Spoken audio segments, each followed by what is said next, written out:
Chers spéculateurs, bonjour et bienvenue dans cette vidéo hebdo du samedi. Faut-il buy the dip, le Bitcoin à la Wagbar, boum, on se fait sauter, ou est-ce que on fait de la spéculation de manière professionnelle et on attend tranquillement de voir ce qui se passe? Vous connaissez déjà mon avis, mais là je vais vous faire un gros parallèle avec ce qui s'est passé en 2017-2018 et la psychologie qu'il y a derrière le buy the dip et comment on peut se faire littéralement sauter son compte et les émotions qu'on va ressentir.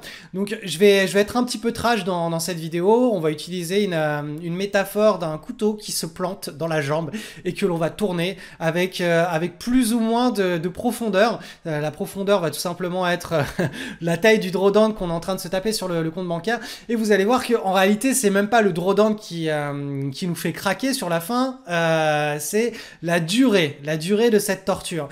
Donc première partie de vidéo, pour tous ceux qui veulent buy the dip actuellement et qui ne sont pas des extrémistes religieux, je vais vous expliquer le risque qu'il y a actuellement d'acheter buy the dip puisqu'on est censé être sur un dip pour tous les religieux. Deuxième partie de la vidéo, on va parler du sentiment de marché sur les indices boursiers américains. Vous allez voir que les analyses qui sont faites ne sont pas faites pour trader les indices directement, mais pour établir un money management. Et donc, je vais vous faire un cas pratique du début à la fin sur comment interpréter le sentiment de marché, donc l'analyse des indices, et comment la répercuter sur les prises de position spéculatives. Donc on va prendre un trade qui est passé sur les radars de la communauté de tous mes traders hein, au cours des... c'était en mai.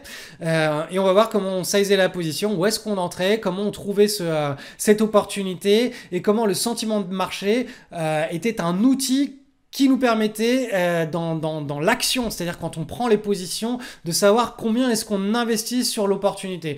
Donc pareil, je vais aller du début à la fin sur la phase de psychologie, parce que enfin, vous allez découvrir ça dans le début dans la deuxième partie de la vidéo, mais la grosse problématique, c'est que quand on trouve une bonne opportunité, on est beaucoup trop enjoué. On veut faire all-in dessus et justement, cette analyse hebdomadaire du sentiment de marché vous permet de vous réfréner ou au contraire d'aller sur le haut de votre échelle de money management pour prendre des positions. Donc, je vais vous expliquer comment combiner tout ça. Vous allez voir, c'est une recette de grand-mère, mais qui marche extrêmement bien. C'est un subtil mélange.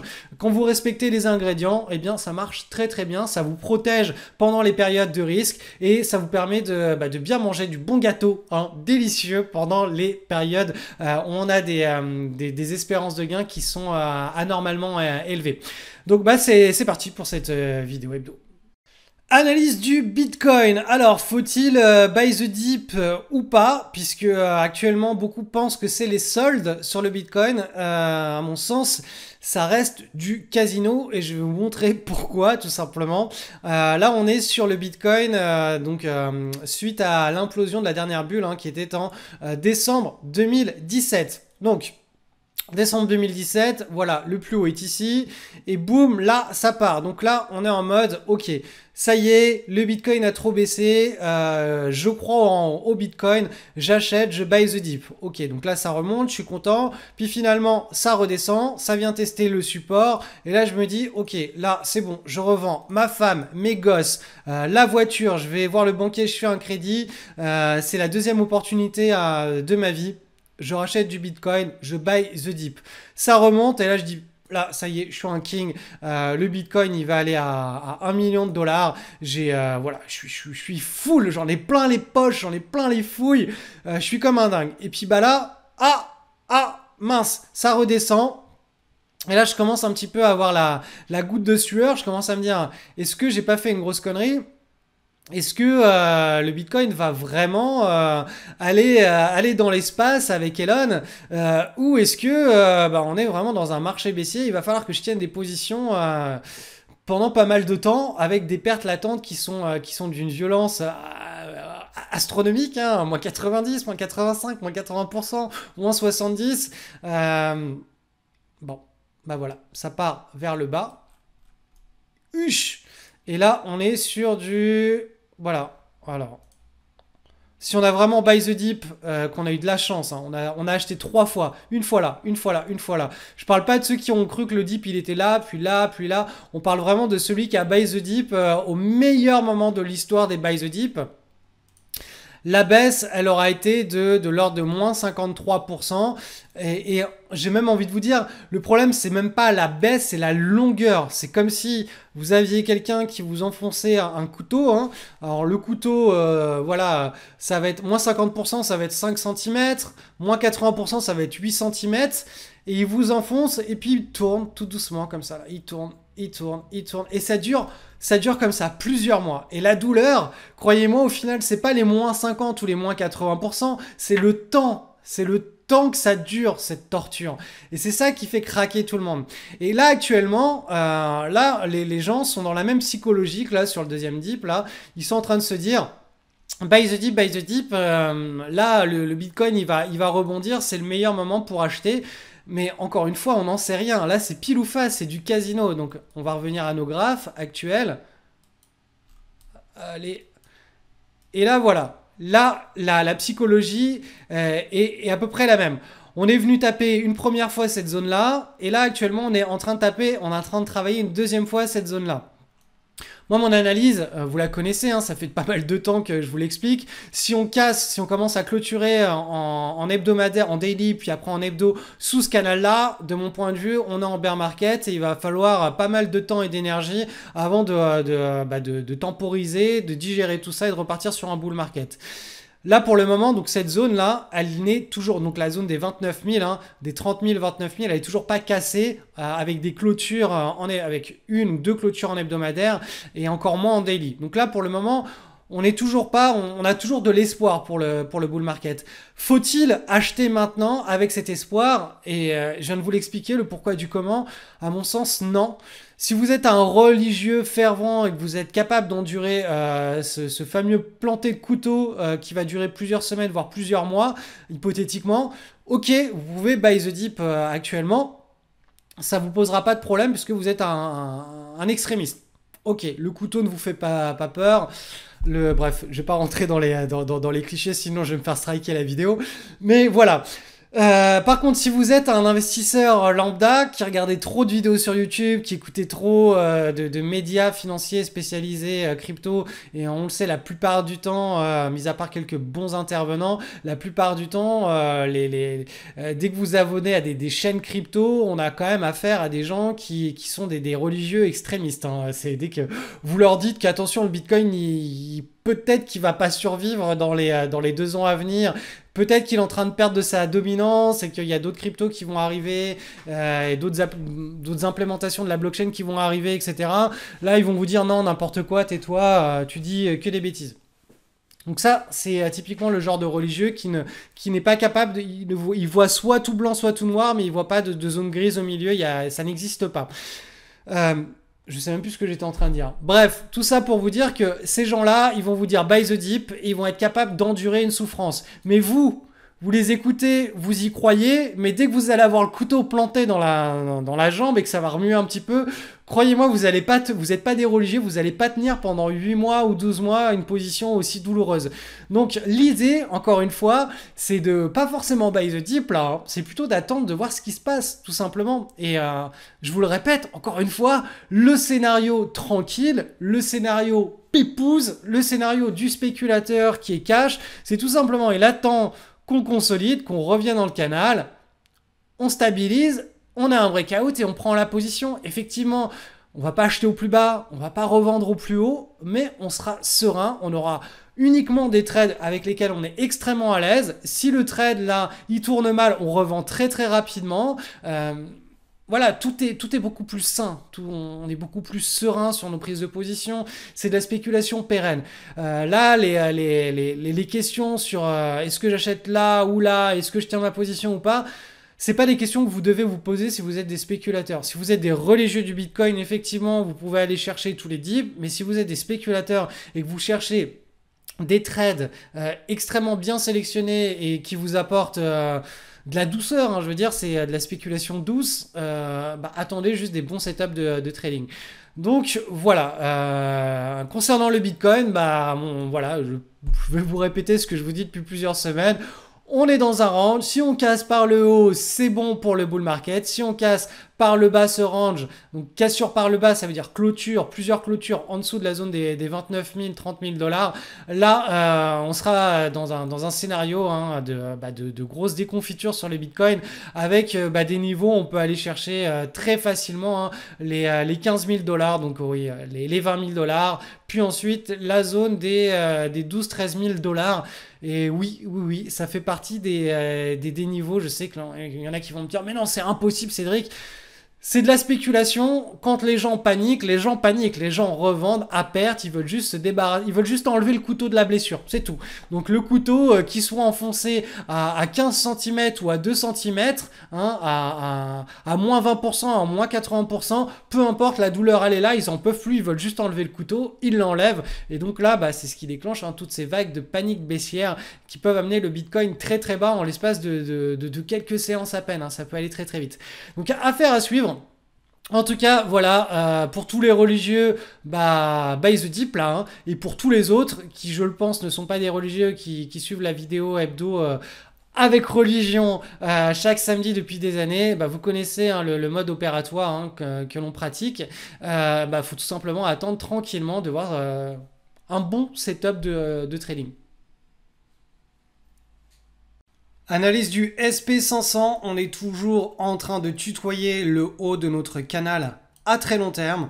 Donc la semaine dernière, je vous avais titré une vidéo avec un signal assez important, c'est-à-dire qu'on venait de casser ici, hein, vous voyez cette énorme tendance, cet énorme canal en forme de wedge. On venait tout juste de le casser, hein, c'était la séance du vendredi. Et bien en réalité, on l'a repris très rapidement, hein, 2 séances après. Donc là, on est toujours dans la tendance. On est toujours dans une tendance aussi qui s'affaiblit sur le haut du canal.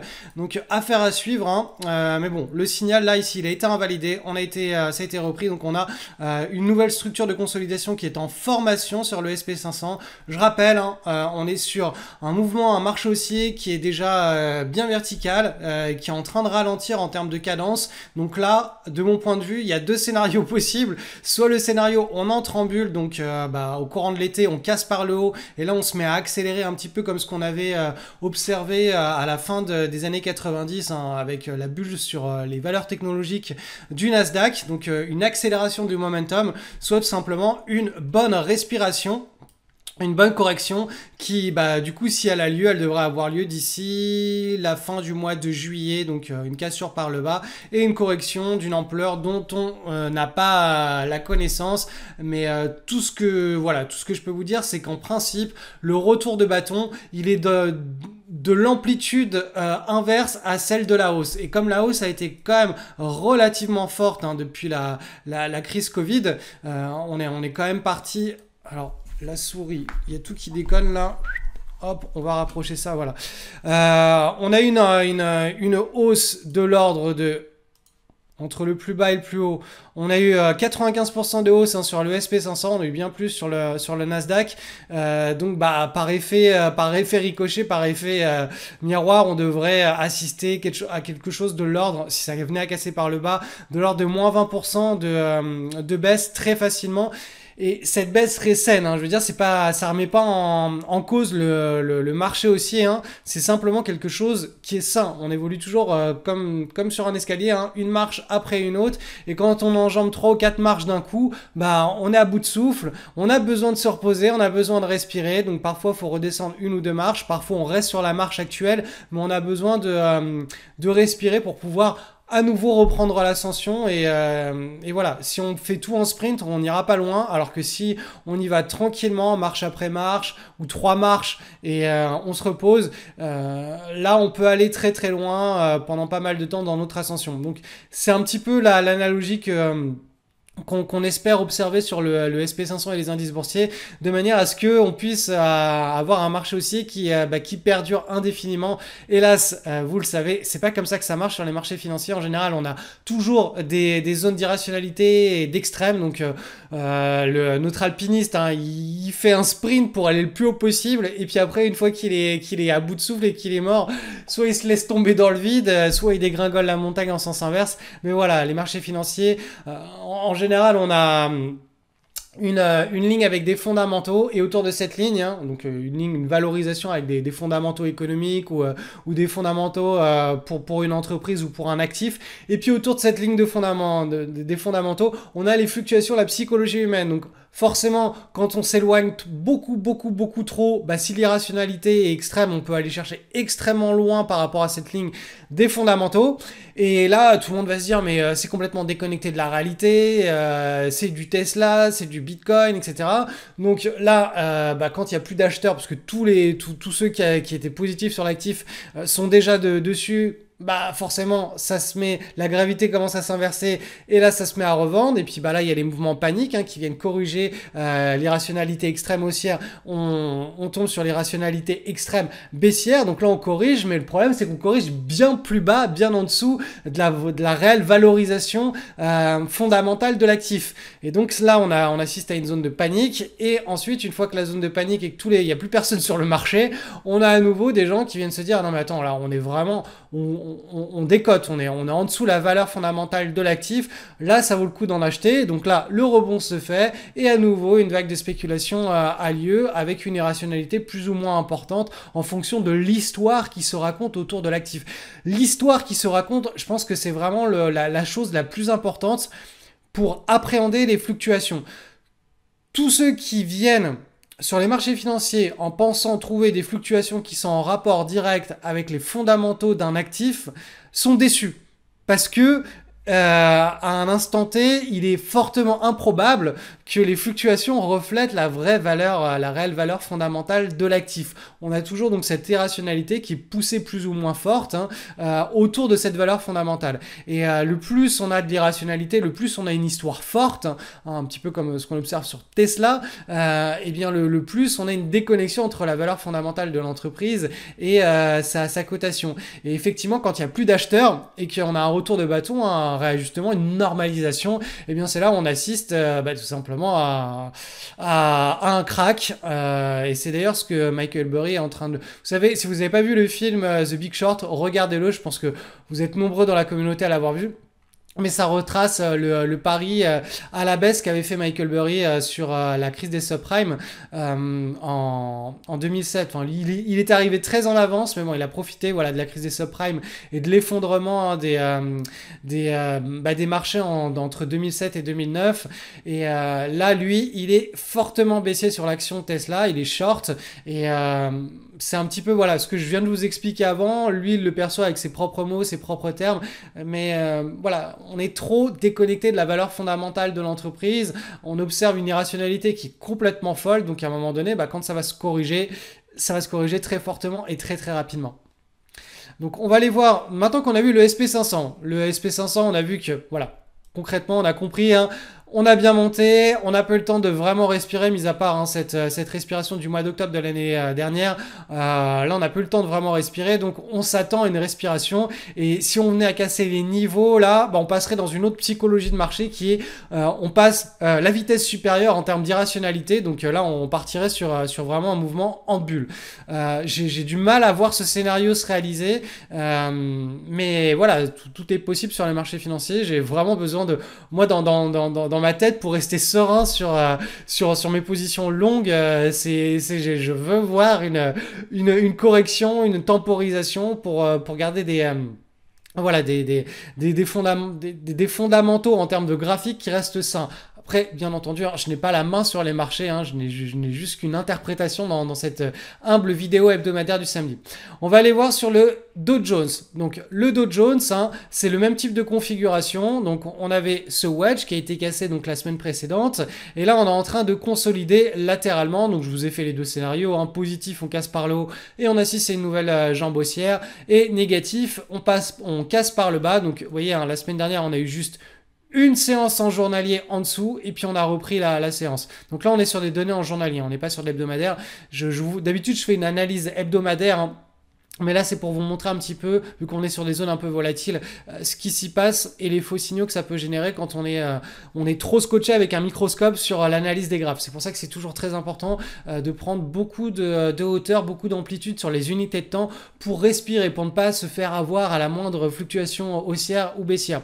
Donc là, concrètement, sur le DJI, on est sur le Dow Jones Industrial average, on est toujours dans un mouvement qui s'est affaibli, on est dans une latéralisation, donc cassure par le bas, par le haut, affaire à suivre. Mais en tout cas là, lui, il a bien plus, il est en train de bien plus ralentir que sur le SP500.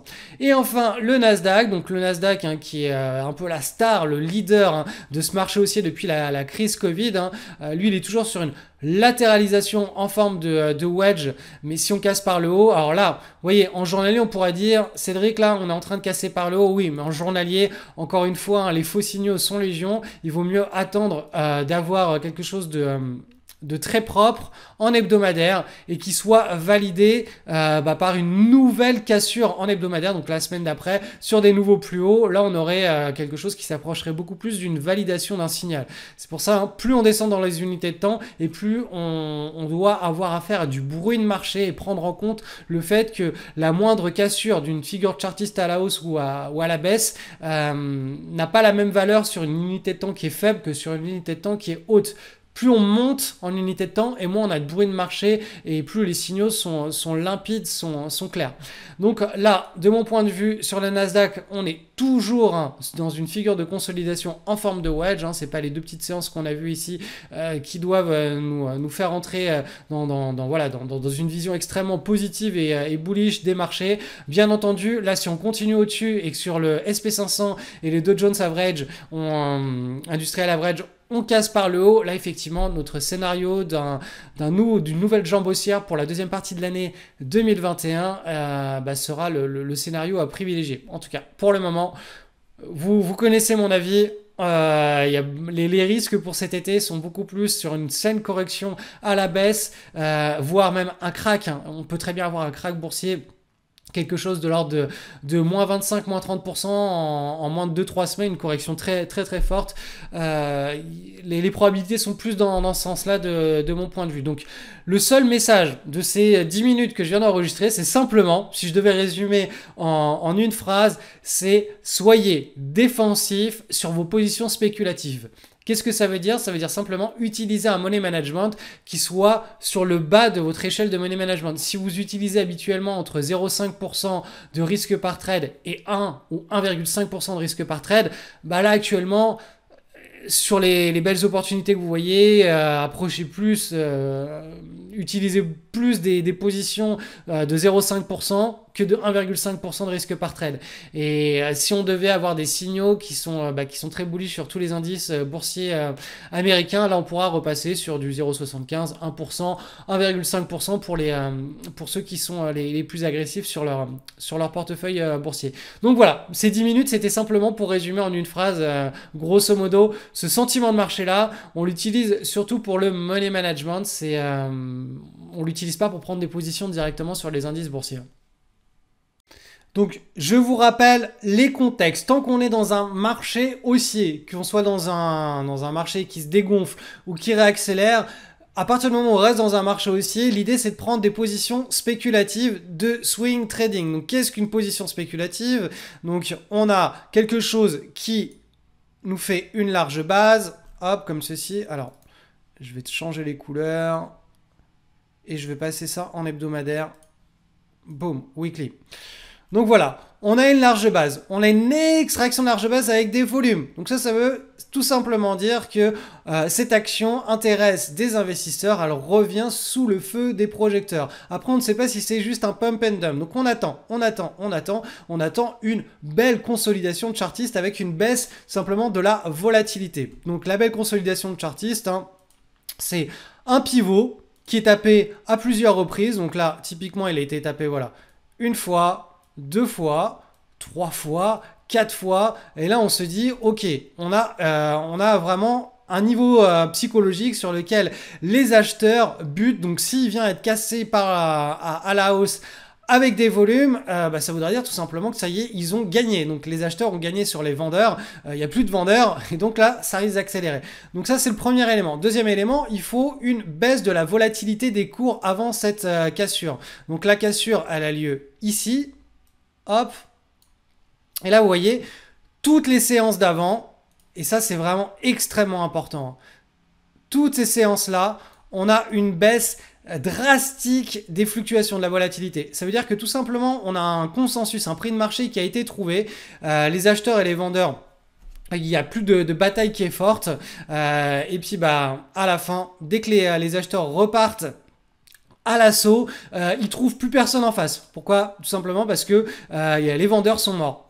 Il n'y a plus personne, plus aucun vendeur. Donc dès que les acheteurs ils repartent à l'assaut de l'action, ils trouvent plus de vendeurs en face et c'est pour ça que ça part vers le haut. Donc ça c'est typiquement le genre d'opportunité sur lesquelles on veut placer des billes. Et vraiment, tant que vous ne trouvez pas des opportunités de cette qualité-là, il est absolument hors de question de mettre des bibis sur les marchés financiers. C'est vraiment la première chose. La deuxième chose, c'est qu'une fois que vous allez trouver ce genre d'opportunité, vous allez être tellement content de votre trouvaille, vous allez vous dire, oh là là, l'opportunité est parfaite, allez, je mets 20, 30, 40, 50% de mon portefeuille sur l'opportunité. Non, non, c'est pas comme ça qu'il faut fonctionner. On va mettre de quoi, si le trade tourne mal, c'est-à-dire entre notre entrée en position et notre stop loss, perdre au maximum, on va dire, allez, 1% de notre capital. Donc, une perte de 1% entre notre entrée en position et notre stop, ça peut vouloir dire qu'on investit 10%, 20%, 30% de notre capital, mais ça ne veut pas dire qu'on va perdre 30% de notre capital. Ça veut dire qu'on va perdre une somme entre notre entrée en position et notre sortie de position qui sera égale à notre risque par trade. Et ce risque par trade, roulement de tambour, il est défini par le sentiment de marché que l'on vient d'établir juste avant, donc avec l'analyse croisée de plusieurs indices américains. Et là, l'analyse croisée nous dit, attention, sur notre échelle de money management, donc si on est entre 0,5 et 1% de risque par trade, on va plutôt utiliser un risque par trade de 0,5%. Et si on était en plein marché haussier ou en début de marché haussier, on serait plus sur du 1%, voire du 1,5% de risque par trade en fonction de votre aversion, de votre tolérance au risque. Donc c'est comme ça qu'on calibre au jour le jour son portefeuille spéculatif, qu'on va sélectionner des opportunités, qu'on va savoir combien investir dessus, si on prend un risque qui est agressif, modéré ou défensif. Et voilà, c'est ce subtil mélange, équilibre entre le money management, la bonne sélection des patterns et le bon timing sur les patterns. Donc là, vous voyez, cette pattern, elle est partie très haut, très vite, très fort. On a eu un climax, hyper climax run, donc avec une sortie de position en journalier, voire même en intraday. On avait quelque chose qui se mettait en place sur plusieurs unités de temps, une fractale, ce que j'appelle, c'est la fractale nous permet de détecter ce genre de rush boursier. Je vous ai mis en description le lien d'un de mes programmes qui s'appelle Détecter les rushs boursiers. Il est ouvert jusqu'à dimanche soir minuit après les inscriptions fermes. Et typiquement, ce programme vous permet d'apprendre à détecter ce genre de pattern avec des screeners, avec ou sans screener derrière, sur 3 unités de temps. Donc là, je vous en ai montré qu'une, l'hebdomadaire, rapidement le daily. Mais en réalité, il y a 3 unités de temps à combiner pour trouver en permanence comme ça des rushs boursiers, des opportunités sur lesquelles, boum, ça part très haut, très vite, très fort. Et ensuite, après, il faut aller chercher un point de vente, non pas là, mais quand on est en train d'accélérer très très fort, comme ça, on va aller chercher à coller les cours pour sortir à proximité des plus hauts, juste au moment où le retour de bâton a lieu. Donc, bien entendu, pour pouvoir se retrouver face à des climax ou des hyper climax run, il faut identifier des actifs qui soient en mesure de nous délivrer ces mouvements. Et croyez-le ou non, 99% des actifs ne sont pas capables d'enregistrer ce genre de décalage à la moyenne. Alors effectivement, si vous avez l'habitude de regarder que des crypto-monnaies, vous allez vous dire, mais non Cédric, ça arrive tous les jours ça. Non, ça arrive pas tous les jours, même sur le marché des cryptos. C'est arrivé depuis 12 mois parce qu'on était dans un bull market. Si on rentre en vrai gros bear market avéré, vous verrez qu'on va pas en trouver beaucoup des opportunités qui soient bien propres. On a une bonne clairvoyance, une bonne... voilà, le graphe nous dit tout et sur lesquels on peut enregistrer comme ça des trades à la hausse, à répétition, avec des gros climax ou des gros hyper climax run derrière. Donc c'est pour ça que le fait d'être capable de détecter des rushs boursiers avec cette fractale en 3 unités de temps, je vous l'explique sur la page, c'est vraiment vital, hein. Ça vous permet d'effectuer ce genre de recherche sur des unités de temps en intraday, sur des swing trades en daily, en hebdomadaire, voire même en mensuel, hein. Tout dépend un petit peu de cette fractale, comment elle se met en place sur les différentes unités de temps, mais vous pouvez très bien prendre des swing trades sur plusieurs années, hein, si c'est sur des graphes en mensuel, comme sur plusieurs heures si c'est des graphes en intraday. Donc c'est la même fractale, elle fonctionne quelles que soient les unités de temps. Effectivement, plus on descend en intraday et plus on aura du bruit de marché, donc il faudra vraiment avoir une vision très claire de comment fonctionne cette fractale. Mais tout cela, je vous l'enseigne dans le programme. Il est ouvert jusqu'à demain soir, dimanche à minuit. Donc si vous avez des questions, n'hésitez pas à m'envoyer un email à ce propos. Et enfin, dernière chose pour clôturer cette vidéo, je vous rappelle que j'ai relancé les emailing quotidiens et privés. Donc lundi, mardi, jeudi, vendredi, vous recevez chaque matin un email dans lequel je vous donne mes meilleurs conseils sur l'investissement, le mindset, comment et bien tout simplement appréhender les marchés financiers. Et cette semaine, on va davantage se caler sur une vision globale macro, sur des visions où on n'a pas besoin de faire de spéculation, hein, un petit peu comme ce que le sujet de cette vidéo, c'est comment, du samedi, c'est comment spéculer sur les marchés. Les sujets que je vais développer dans les emailing de cette semaine, c'est comment gérer un portefeuille sans avoir à spéculer, sans savoir où rentrer précisément, où sortir, comment utiliser le subtil art du money management, du sentiment de marché, etc. Non, là on va partir sur des modèles de portefeuille qui sont automatisé, on n'a pas besoin de réfléchir, qui délivre des performances qui sont bien au-delà des performances habituelles des bourses, sans se prendre la volatilité violente des cracks ou des marchés baissiers dans les dents. Et tout ça, on va l'aborder cette semaine dans les emailing privés. Donc si vous n'êtes pas inscrit sur ma mailing list, là aussi, le lien est en description. Et lundi matin, on commence cette petite semaine à thème.